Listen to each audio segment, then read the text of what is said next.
Humanity has collectively discovered 6,000 exoplanets, which are planets outside of our solar system. But there are certainly far more. In our galaxy alone, there are over 100 billion stars, and we think basically all of them have some planets of their own. Not to mention the trillions of other galaxies all filled with their own planets and stars. This basically means any planet you can dream of, within the laws of physics, is probably out there somewhere waiting to be discovered. And so in this video, I want to take you on a journey to see 4 hypothetical worlds better for humans than Earth. And as you watch this, keep in mind, all of these planets probably do exist somewhere out there in the universe. We ran simulations to make sure they all obey the laws of physics. Here we go.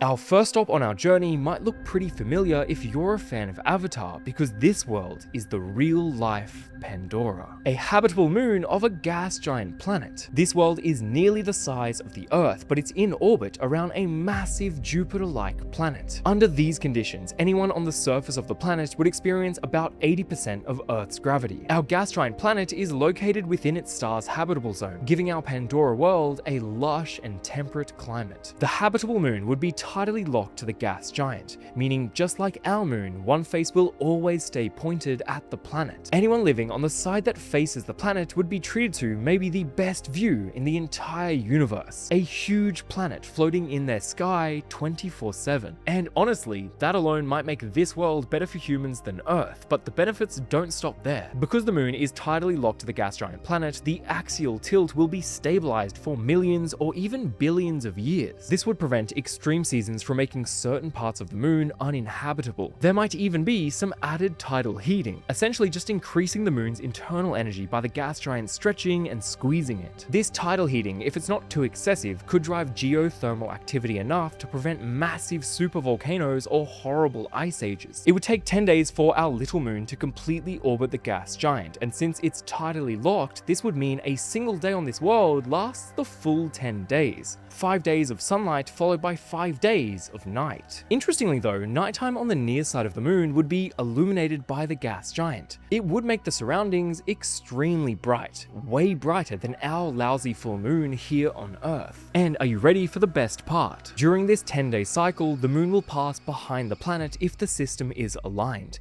giving us these truly magical solar eclipses.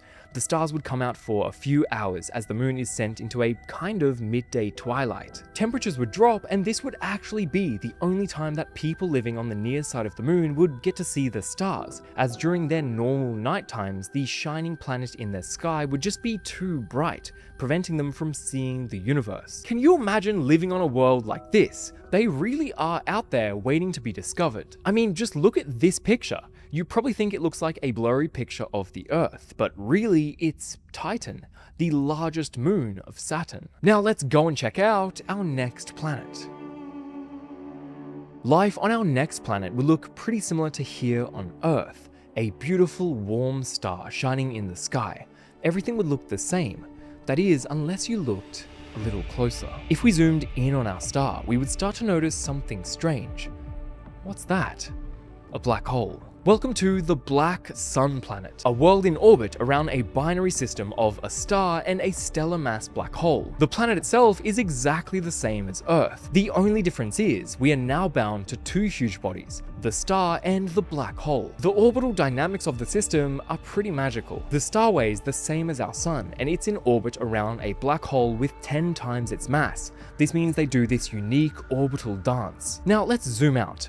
Here's our planet. It's very similar to Earth, but since it's orbiting this black hole star binary, it travels much quicker thanks to gravity if it wants to stay inside the star's habitable zone. A year on this planet would be just 110 days long. You might think that because the black hole weighs 10 times more than the sun, it would be huge. But in reality, it's only about 60 kilometers wide. Tiny compared to the physical size of the star itself, but gravitationally dominant. From the ground, things would look essentially indistinguishable from here on Earth. Using advanced telescope systems, we would be able to detect a small Einstein ring as the star passes directly behind the black hole. Now, as we know, thanks to Interstellar, the more time you spend near a black hole, the slower time passes for you, thanks to time dilation. The added mass of the black hole would actually slow down our clocks here on Earth by 4.7 seconds every single year. here. This mostly comes from the black hole's presence, but also from the faster orbital velocity of the planet itself. This is of course negligible for daily life, but we would have to factor it in to our calendars and GPS systems. Now here's where things get crazy. On Earth, the sun's gravity contributes to our tides, about half as much as the moon, but still a significant contribution. On this world, since there will be the gravity of the sun itself, but also the gravity of the black hole, tides would be about 5 times higher even without a moon. Coastal cities would have to build protective systems to endure such conditions. Okay, so why is this planet better for humans than Earth? Well, I think the real benefit of living on this planet compared to the Earth would be having a black hole so close that we could run experiments with. We could try and measure Hawking radiation directly, throw something into the black hole, or test extreme cases of time dilation, all from the comfort of our own backyard, cosmically speaking. This would be invaluable to physics, and to be honest, the chances of us running any of these experiments from here on Earth is basically zero.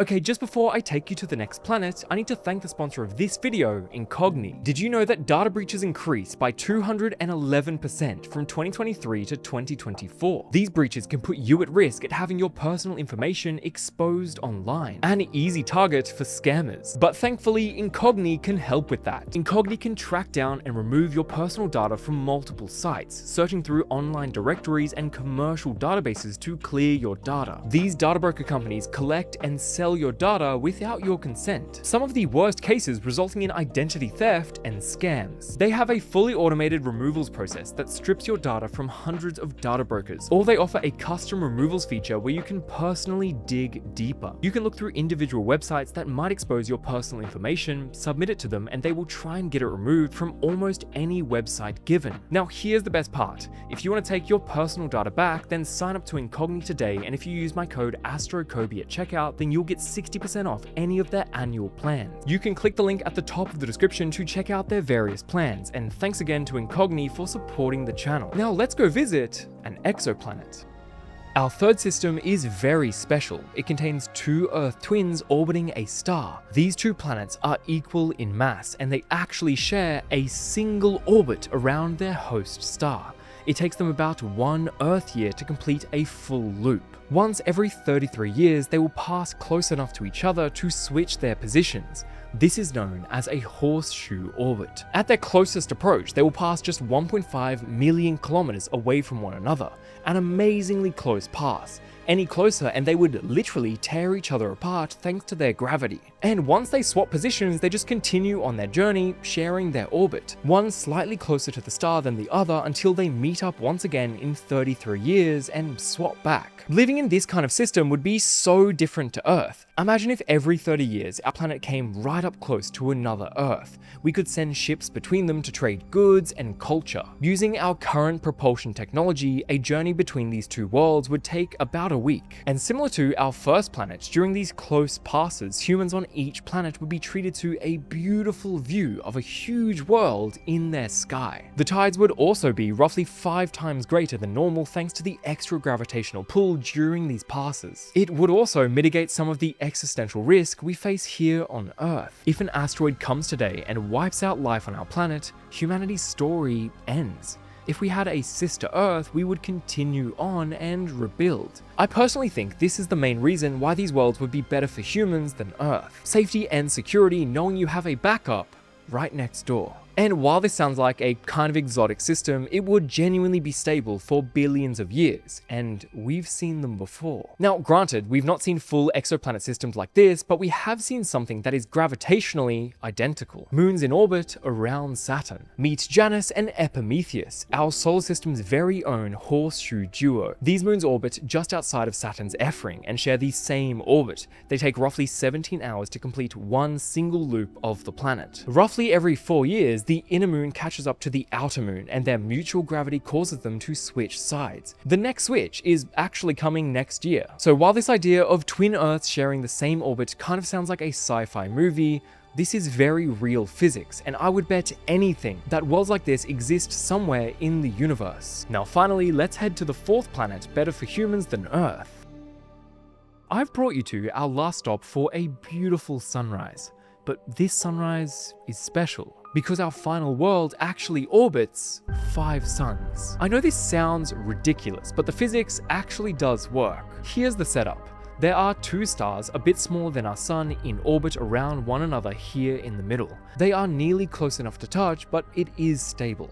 These 2 form our primary gravitational anchor. The planet itself orbits around this central pair at the same distance the Earth orbits the Sun. If we stopped here, we would have Tatooine, but we can do better. Further out, we have another pair of red giant stars. This pair slowly orbits one another every 5 to 10 years, and they take 70 years to complete one full loop of the inner system. Now finally, going out to much farther, 500 times farther away than the Earth to Sun distance, there is one final red supergiant orbiting. This star takes thousands of years to complete an orbit. And that's why there are 5 suns in the sky. Systems like this are only stable if there are very specific ratios that are maintained between different stars' masses and how far away they all are. The closest star system to us in real life actually isn't that different. They have Alpha Centauri A and B as the central stars, with Proxima Centauri orbiting further out around the pair. The first question is, of course, how are these 5 stars not just cooking the planet? Amazingly, the distance between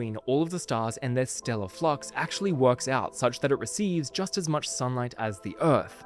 No more. There would be slight variation as different stars eclipse one another, but overall this would be pretty negligible. Because the giants and supergiant are all red stars, the new Earth would be bathed in more red light than our current Earth.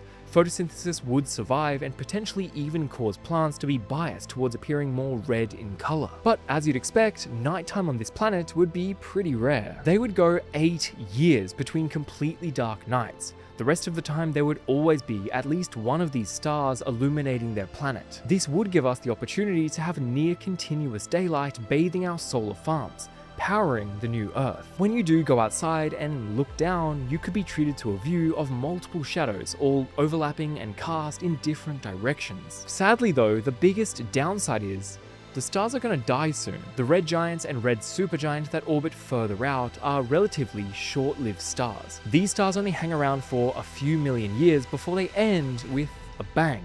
A supernova explosion. This would ruin the dynamics of the system, so if the planet wasn't already destroyed by the supernova, it would more than likely just be ejected from the system anyway, sent on a long and lonely journey through the galaxy. So while it would be amazing to see 5 sunrises and sunsets, our time on this world would be pretty limited. Let me know down in the comments which planet was your favorite and where you think humanity should move to next.